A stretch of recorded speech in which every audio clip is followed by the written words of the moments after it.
Maswerteng hapon po mga ka-STL. Narito na po ang resulta ng STL Rizal para sa araw na to, second draw. February 13, 2026, araw ng Biyernes. Naway ang mga natayaan niyo pong mga numero kanina ay manalo nawa ngayong hapong ito, 4 PM. Kaya kunin niyo na po ang inyong mga ticket.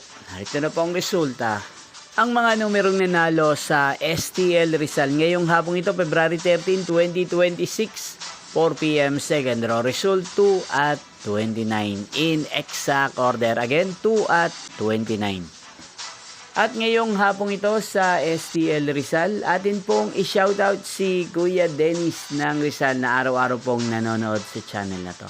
Shoutout po sa inyo Kuya Dennis, sana po ay nasa maayos kayong kalagayan. Muli nyo pong mapapanood ang resulta ng STL Rizal para sa third draw mamayang 8:45 PM dito po sa channel na to. Thank you for watching.